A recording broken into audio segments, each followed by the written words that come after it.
Hello, everyone. This is Jim the Keys Bartender coming to you from Key Largo. Sounds like a morning show. I'm sorry about that. I shouldn't do that. I leave the music going on a little too long sometimes. Whew. I am to stop apologizing. I'll just try to do better each time. Welcome back. Thank you for listening. I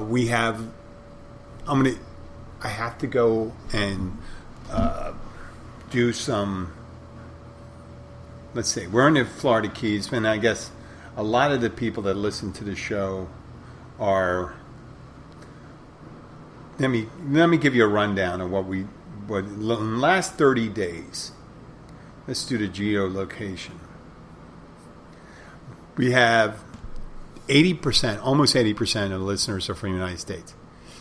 Almost 6% are from India, 6% from Poland, 3% from Canada, almost 2% from Taiwan, 1% from the United Kingdom, Russian Federation, and a smattering from Germany, Brazil, Saudi Arabia, and other places. Let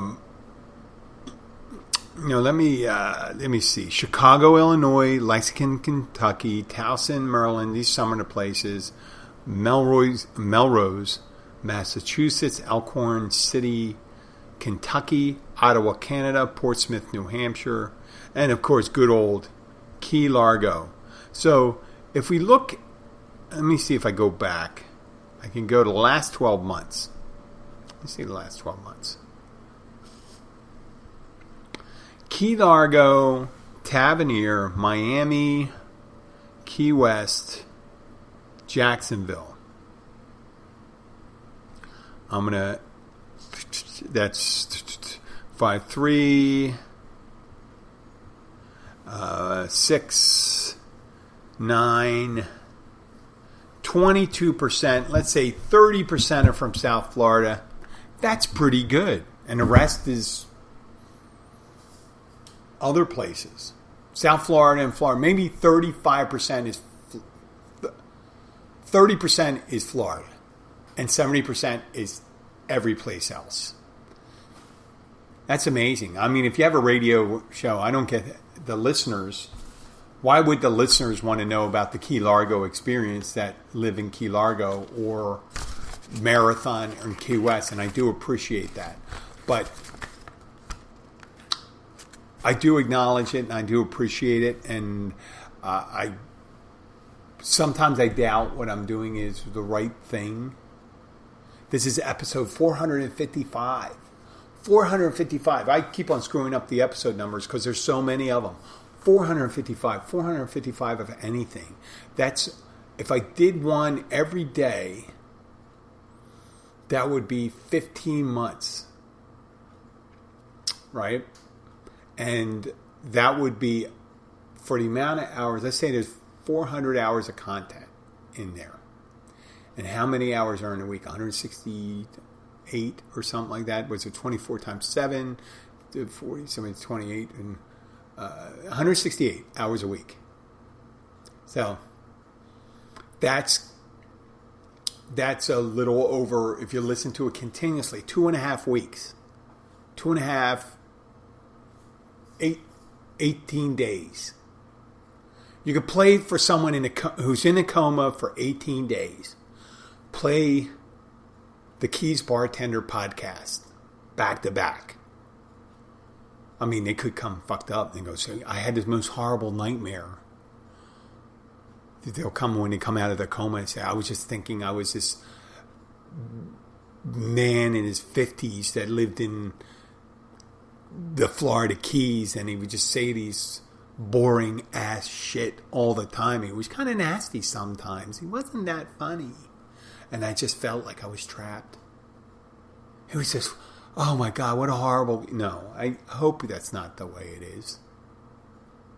I'm trying to make it fucking interesting. At work yesterday, I was bartending. Monday's my double. Today's Tuesday. And it was slow. And I'm working with the owner's daughter, Molly, and the owner, Kathy, and Zai, and my buddy Javaris in the kitchen. And that was it during the day. And we had it. So when it's slow, you got the crossword puzzle, you got the news, you got the people that come in there, you chit chat, shoot the shit, do all sorts of things. We had a regular show up. This regular showed up. I haven't played this in a long time. This is, I'm going to play the sound effect. I don't know if you're going to hear it. Let me see if it'll play. You're an asshole! Let's see. I'm going to turn off. You're an asshole! Okay. You hear that? That she showed up. And she's constantly asking me when she's going to get her check. I'm going to give her a check. I'll buy her you know what the compensation? I'm going to get her a thing of Tic Tacs. Not that she needs Tic Tacs. I'm not saying her breath stinks. I'm saying that's appropriate, I think, for the amount of time I used it, considering how much revenue this show generates. A little container of Tic Tacs will probably compensate for that.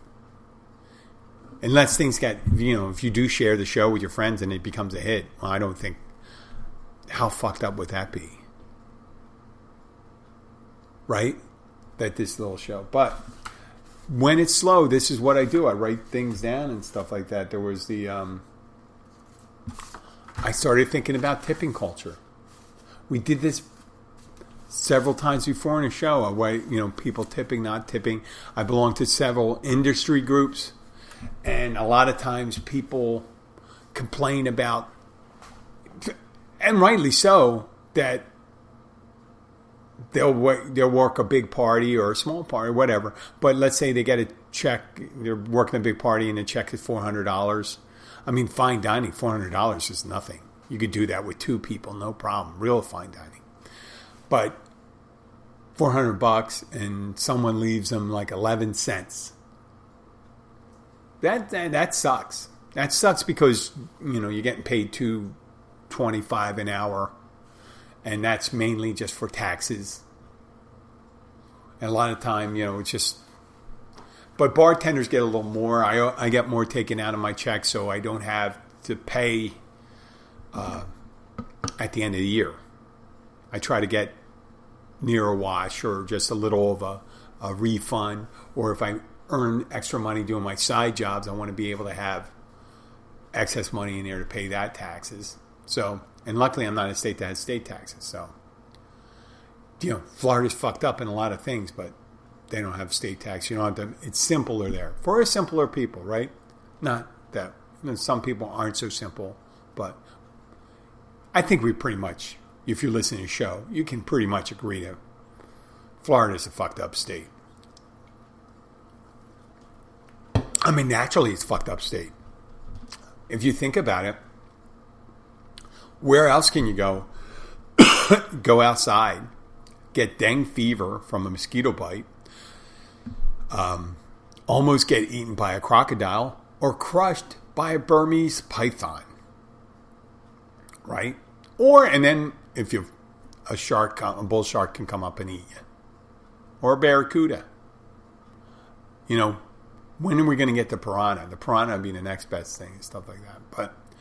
And you see all sorts of weird shit like going down here. But that's Florida. So the tipping, we were talking about tipping. I was talking about tipping.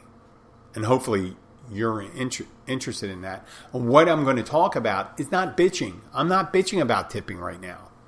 And my theory on the bad tip is like, people say, would you want a better wage or you want tip? Now, I'd say I would take a better wage. But I wouldn't want to eliminate tipping. Tipping serves a purpose. And it used to say tipping ensures prompt service. To ensure prompt service.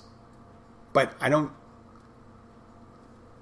somewhat. When it's real busy, you don't... Sometimes you can't. You try your best and you can't ensure prompt service. What are you going to do? You're going to do your best. But what it does do, if that's 70% of your income... It would behoove you, and I never understood this in places where people just naturally kind of have a shitty attitude and a shitty work ethic, and they're working in a place that they get tipped. Because you can get shitty tips if you do a good job. You can still get shitty tips. You can increase shittier tips by doing a horrible job. Let me repeat that. You can increase the amount of shitty tips you get by doing a horrible job. People just get pissed off if they see you're mailing in. You're just going, oh, well, I'm here anyway. I'm giving them $50 worth of food. You better pay me $7.50 tip. Right? There's other ones that people say, wow, they really spend a lot of time. Now, not everyone wants to talk to their server or bartender. I imagine if they're sitting at the bar, though, I do make an assumption. When you have an empty table 5 feet away from the bar, I assume they want to sit. Every so often, I get people to sit at the bar, and they just don't want to talk to you. There's one guy came in yesterday, and I have a couple of regulars. They put on headphones and stuff like that. And even though he does like talking to me, he brings his laptop. The laptop guy comes in, and he does coding, and then he watches some reaction videos and things like that. And people are always wondering, what's he doing? He's looking at porno. No, he's not looking at porno. That would be disgusting. And I'm sure there's places where people in bars in the United States where people are sitting there watching porno online. It's not our place. If someone was doing that, I would have to move them along, hasten them away from the bar. Just not one of those things. Well, this guy does not do that. So and the other guy who shows up, he has his headphones on. He's watching something on his phone, and he doesn't talk. He always orders. And this guy, I'm sure he doesn't listen to podcasts. I know, even though he's on his phone, or he doesn't listen to my cast. He doesn't know my name. He knows other people, but he doesn't interact with me. But he likes coming to the bar. But he doesn't seem to enjoy talking, so I don't talk to him. He'll talk with people who walk by, but he won't talk to me. And I'm not insulted. Guy's not a big tipper. He's a regular tipper, but, like it's big rocks, small rocks. You got to have all types of rocks to fill up. Like if you're building a bulk work, right? This is my metaphor for how you make money. Big rock, small rock. Let's say you're building a barrier. You take big rocks or small rocks, or you're building a stone house. And they fit these rocks in and with mortar, and that's how you build a stone house. You got big rocks and small rocks to fill in the gaps. And it's a law of averages. You make some big ones and some small ones. If you were going to get shitty tips from someone who's already a shitty tipper, that's predestined. There's not a lot you can do. If they don't tip, they don't tip. Actually, there was someone posted on one of the sites social media sites I belong to, that a stamp that says against tipping culture. And they stamped right on the line where you're supposed to insert the tip. And that sounds inordinately asshole-ish to do that. And it's got to be, I can't see you doing that in your local place. Though, if you do that just when you're on the road and you're never going to be at a place, you're a fucking coward. Do it at your local place. I want to hear that. And it's some people that are against tipping culture, and it's good. And it could be like a red herring, that stamp. It could be like, well, I'm going to do this, but I'm going to stamp this thing, but I'm giving you money. It could be just making a point because they said servers should be paid more or something like whatever the fuck they think. But I've had this discussion with people and say like, yeah, every so often when I get people and they don't tip, what I do is I treat them like middle of the road. They get the service, they get everything, they get a prompt, they get a smile, they go, nice to see you, blah, blah, blah, blah. And, don't expect anything from them. Right? I don't get any regulars that are like that. There's some regulars tip better than others. I don't have any regulars that don't tip. They don't gravitate. But I had this discussion with someone that said, hey, you should just not even pay attention to what people tip. And I said, that's a good way to go through life. Just do it that way. But ideally, I thought, well, what if they belong to a group of people that don't tip? I mean, just for chance, let me posit this theory. That there's an underground group of people and they just hang together and they don't tip and they can only abide each other. They're the only ones that can abide each other because they're the only people that understand each other and they explain each other. Like Steve Buscemi in the Reservoir Dogs. He says it's not my job to pay their employee and stuff like that. So maybe these people travel in a circle and then same social circles. And maybe they say, hey, listen, if you go to this restaurant, the guy there at the bar doesn't give a shit if you tip him or not. And you can go there, he'll treat you great. So we're going to give him our no tipping seal of approval. And then they start showing up at your place. And they feel comfortable. And they keep on showing up, taking seats away from people that tip normal or well. That's when you start getting. If you get a non-tipper sitting in your place on a Saturday night when it's crowded, if you get a non-tipper sitting at your place when there's empty seats, no big deal, right? There's always another seat. You work a little harder, but it's no big deal. And then you get a room full of people like that. Whoa. That's like giving it up to God. They always say these places that restaurants that are open, you get these ladies that show up in pink hats or red hats. You better watch out. They're all going to say separate checks and they're going to fucking run you for their lemon waters and shit like that. I had them once. I had pink hat ladies show up at his outside tiki restaurant I worked for a while when I was working daytimes in the middle of the day, and I stopped working in the middle of the day because of people like that. But they fucking run you. I have lemon and sweet and low, so they can make their own lemonade. Yeah, makes sense. I mean, you could do whatever you want, really. In most of these restaurants, you say, well, I'm going to decide I'm going to charge them for a soda. Because I can give them all the components of the drink. Like if you bring in rye, barley, hops, and someone starts brewing beer. So, well, I'm not charging for a beer. You just brought me rye, barley, and hops. No, that's... Okay, well, the tipping thing, it's really... Unless, like I said... Once you find out someone's not a bad tipper, not a good tipper, it doesn't really matter. Because there isn't a social circle of people. It could be a group of people. It could be some kind of church group. They just don't do it. They say, oh, your blessings are just as good as a tip. For them, maybe. Yeah, it's better than a tip because it didn't cost them anything. It's shitty for you because it doesn't do anything for you. You might as well just say prayer or nothing. Just don't write anything down.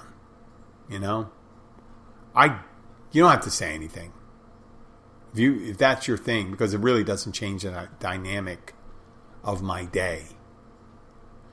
Now, if I was one of those ones that believe that, then, oh yeah, I would too. Okay, but it would also say, hey, listen, I just talked to my imaginary friend and he's got some special gifts for you. I could give you this $5, or I can just tell my imaginary friend to reward you in the afterlife or in this life.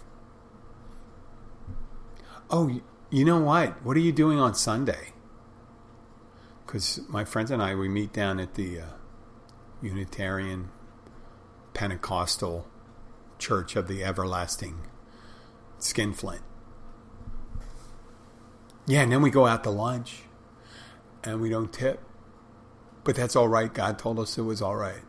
We don't have to tip. You know what? They should have put tipping in the Bible. They should have, at the Last Supper, they should have put it. I know it sounds like people say, oh, this is the word of God, blah, blah, blah, blah.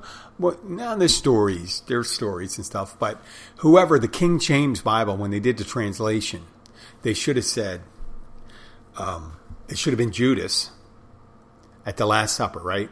And they're passing around the bill and say, well, what did you get? Well, I got the fish and the bread and some wine. Oh, well, Jesus got it and he shared it all. Right. Okay. Well, Judas gets it. I'm not. Judas is the Steve Buscemi character. And Jesus is saying, hey, listen, sorry about him. He doesn't want to tip. But the rest of us are going to kick in 20% to make up for him. Because give to Caesar what is Caesar. Give to the server what is the server. They worked for you. You got to pay them some way. It's just a convoluted way of doing it. People say, I don't understand why they do it. Why don't we do it this way? Well, if they paid them out of the food, the price of the food would be higher. And it would probably be more than 15% because there's processing. If they had to pay them out of their pocket, then they'd have to think of human resources and stuff like that. And they had to pay them more, then they'd have to, the food would go up probably maybe 30%. Because when you're paying a wage, you're more of an employee, not as much as a 1099. You're more of a 1099 employee in a tipped place. And they may, restaurants say, well, if you're going to pay them a decent wage, why don't we just give them some benefits? So that's you're going to pay for it in the end. And people say, well, I'd rather do that than have to make the decision. Well, how would you like it if you had to go out and every time you had to pay for a burger, $15, let's say you had to pay a burger platter with cheese, bacon, mushrooms, grilled onions, and all that shit. And you pay $15 and say, well, instead of that, you won't have a tip. It's going to be $20. Okay, 25% more. Or actually 33% more. And you get, remember, you're going to pay them a decent wage out of this. Okay, it'll work out to be 17%. People say, oh, that's great. And you get shitty service. You have no option other than to say, well, I wasn't really happy with that. And say, but we got your money. It doesn't really matter. There is no pressure to ensure quality. I know there's bad tipped employees.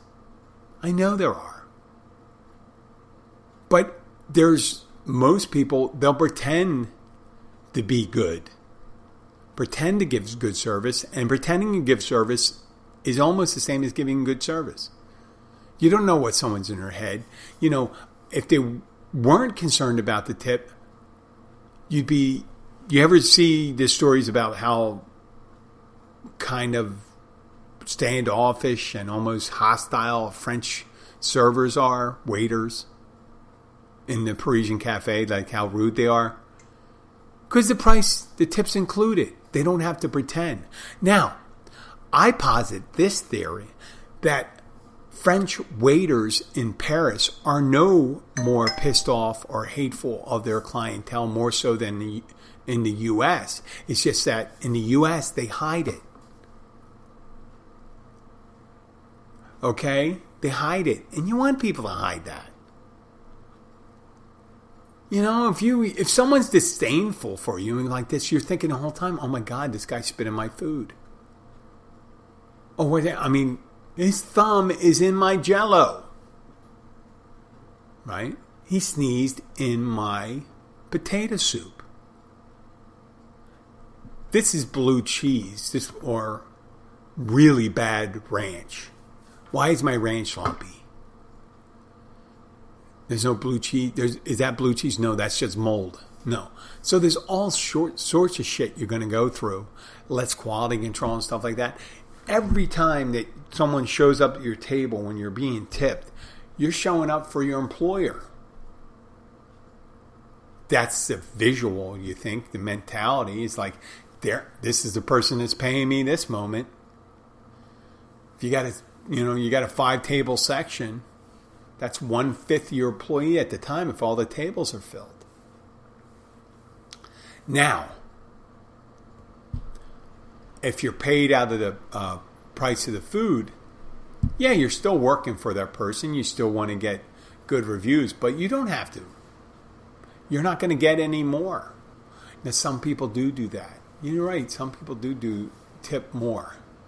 Be nice, leave 5%, but you're not. How? Some people just cruise. If they're cruising, who is this? I'm going to pause this for a moment. I'll be right back. I got a New Mexico phone call, and we're back. Yeah, a phone call from New Mexico, and I called them back, and it was auto warranty service. What the fuck? Okay. I guess those people are working on tips too. Sales is kind of like tips. They're relentless, right? Salespeople are relentless. I know, I did that. It's funny. Sales, service, you're always selling yourself. You're selling yourself when you're an attorney, when you're a doctor. If you're caring for someone, like nurses don't do that. Nurses care for people, and they can be friendly or not friendly, even though most of them are friendly, I have to say, the medical professionals. And they're not selling you something, but anybody selling. So in the restaurant industry, we're selling ourselves. We're selling the idea that, hey, this $40 meal of burgers and beer and a fireball was spectacular and deserves a 25% tip. That's what you're thinking, or 30% tip, or 40%. And every so often you get like a crazy person that just hit a lotto and they're not really good with their money, and they'll give you like $200. When we came back from the shutdown back in May of 2020, there was a group. There was a husband and wife that came back from Italy, and I guess they were doing really well. And they left. What was that day? There were 3 of us working that day, and they left $1,000 tip. And since processing it and stuff like that, we told them, that the owners were going to have to pay the credit. I mean, the owners gave us the whole tip. They split it between the 3 of us. I don't think that was a tip for service. I think that was a tip that realizing and say, hey, we were out of. Like I said, I did all right during the shutdown. We weren't shut down that long. There was enough, it was a safety net there, and we weren't on razor thin edge. We were at the beginning of the busy season when we came out, so we weren't going into the shutdown pour. It was an exciting time, but it kind of didn't really reflect. I mean, we had 2 months vacation, so we were fresh, we were eager, ready to work. I wasn't physically, in my best shape for that, but I think I did a pretty good job when it came out. And then after a while, I think we kept on getting hit. We didn't get a slow season. Some people started getting burnt out. But the tipping thing changed. And people say, oh, I hate talking about tips. It sucks. Well, it's the price of doing business of going out, right? It is. $200. When you go to a decent restaurant, easy, 2 people. I took my daughter and her friends out and my wife and my sister-in-law. There was, 6 of us? 1, 2, 3, 4, 6. And it ended up being like $280. I bought a bottle of wine for for the wife and her sister. Not for the 14, 15-year-old girls. Just told me, got them desserts. And did I get them desserts? Did they get? No, they did get a dessert and appetizers and dinner and all that stuff. And, I'm in the business. I left like 25%. I think 25, maybe 30%. But I got to do that. That's my thing. Because if I get caught not doing it, how can you be a shitty tipper when you're in the business? I've met people like that, and that is awkward. It's awkward feeling like, what the fuck is going on here? Why would you be in the business and you don't like tipping people? I can understand you being in the back of the house people and stuff like that, and they say, fuck them. They make too much money. I don't mind not tipping them. That's kind of like the mentality. They may not like the people they work with. There's always a battle between the back of the house and the front of the house with certain places, the way they separate them. And there's other ones that figure out how to thread that needle and make sure that the non-tipped and tipped employees, hey, listen, on a slow day, the guys in the kitchen are getting the same amount they get on a busy day. Guys in the front of the house are walking out with very little. That's the risk of it. You can feel, if you want to, that's the stability of it. People say it's like, I don't like that. So the more you work, the more you make. And the times you work. So I'm not necessarily against the tipping culture right now. I know. A livable wage would be great. Benefits would be awesome. But that's not in the cards, and I don't know how they would thread that needle in order to guarantee people would get that great service. But I'm sure they do that in different places, so I got to think about that. Right? I ran into a nice couple. Where were they from? They were from Ohio. And they asked me at the catch, if the cat's outside, we have cats outside, they don't come in the restaurant. If that's the bar cat. And I said, what do you mean bar cat? I never heard that terminology. A bar cat. And I said, okay, well, now I get it. I know, I thought of a second. I said, I know what the bar cat is now. So that's just the one. Yeah, there was one in where I used to bartend. The guy said I bartended in Ohio, Columbus, Ohio. And he said I'll be able to say this. This is his friend's bar. And I guess, if you have cats around and stuff like that, he's saying, hey, listen, we don't have a lot of rats because we got cats. That's a good thing. We got a multi-layered defense. You put your traps inside and stuff. You keep it clean and stuff like that. And you have those. We have 3 cats outside. I'll tell you, if any of these rats can make it through there, that's amazing. That's some kill zone for him. But he was working in his place, and the name of the cat was assistant manager. I think that's a really cute name. It was the seventh Son Brewery or Seven Sons Breweries. I guess maybe I should say Seventh Son Brewery in Columbus, Ohio, and they nicknamed him Ass Man, which I thought was derivative because didn't Kramer get that vanity plate in Seinfeld? It was a proctologist, it ended up being a proctologist, and he was Ass Man. He goes, hey, Ass Man. But it's nice running into these people. I really enjoy it. That's part of the benefits of a slow day. You get different ideas. I got the previous show, the crystal meth thing, and all these things I write down and stuff. What's this other stuff? One good thing about tip culture and blah, blah, blah. And then I caught up with some friends. I'm going to tear up my notes. I don't need my notes anymore. I got to start writing putting notes into my cell phone. Why am I still writing things down? So we currently do hand tickets at our restaurant. And the owner went to another country that was Belize for a week. And they were talking, oh my God, they were saying how primitive. No AC.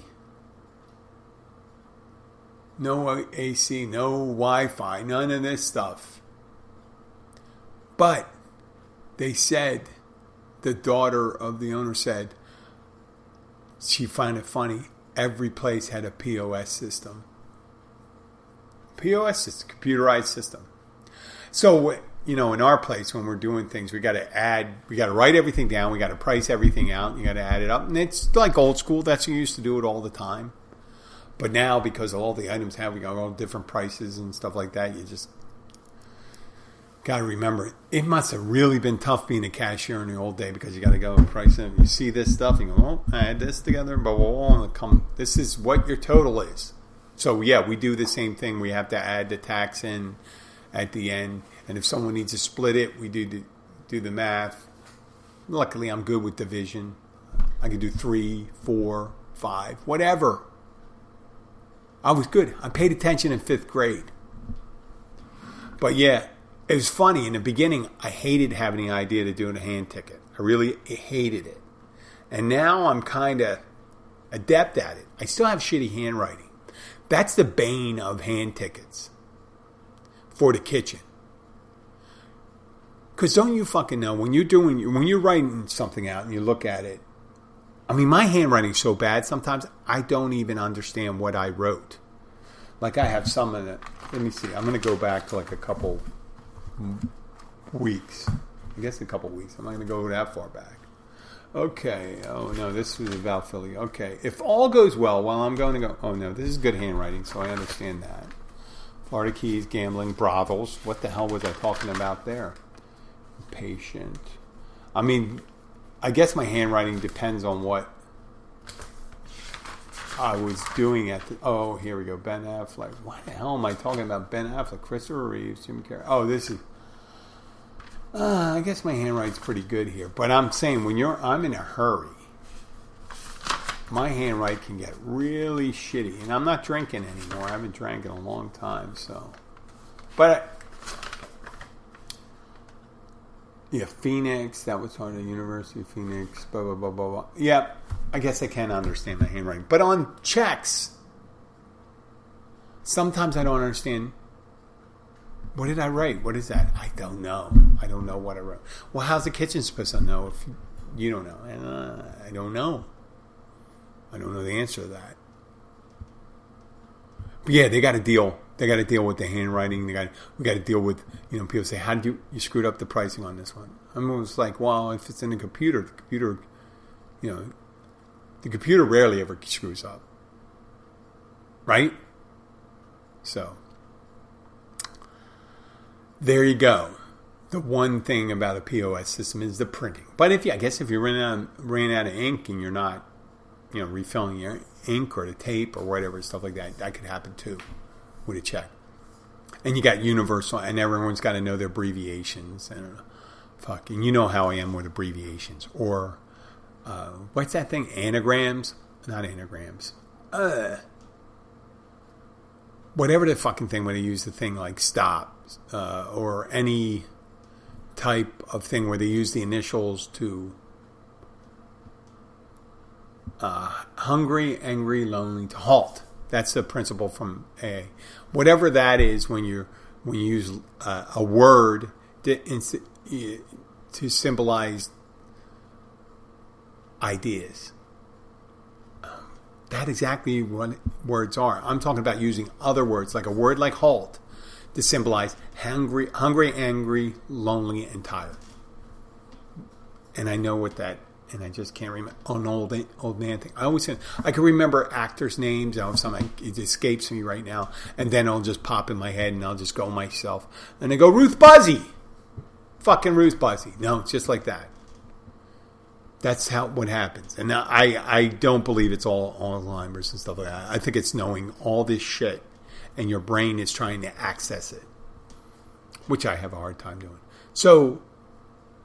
that's where you're trying to randomize and do all this stuff. When you're writing out a check, you think in your head, people think, oh, I'll have this, I'll have that. You write on the check and they say, you know what, scratch that. And they go, you don't want me to do that. I got to rewrite the whole check. And they go, well, first of all, I have messy handwriting anyway. If I start crossing shit out, it just gets, it's not, when I'm putting stuff, when I had a POS system, I had a hard time remembering what I wrote down sometimes when I'm putting things in a POS system. But I would do shorthand my way. But it would always come out the same shorthand when you use the POS system because they would use uniform abbreviations. And that's my main thing for there. Well, I'm going to cut this show to an end there. I'd like to thank you for listening once again. Please share this show with your friends and family. Not only if you like them. Don't share, obviously if they're assholes, you're probably not even talking to them, so why would you share them? I still get to this day, people say, I don't really listen to podcasts. The people that really listen to podcasts, would I listen to my own podcast? I don't know. Because I'm saying this shit. Why would you want to listen to stuff? Do you write things down and then read back what you wrote down? Like if you just wrote your random thing, I'm going to write all this shit down and I'm going to read it back to myself because it's the best stories that I tell are the stories I tell myself to get through the day. No. Who knows? Thank you for listening. If you have any questions, send your request to jim@keysbartender.com. I want to thank you very much and have a great day. I'll be back tomorrow, I guess. Bye.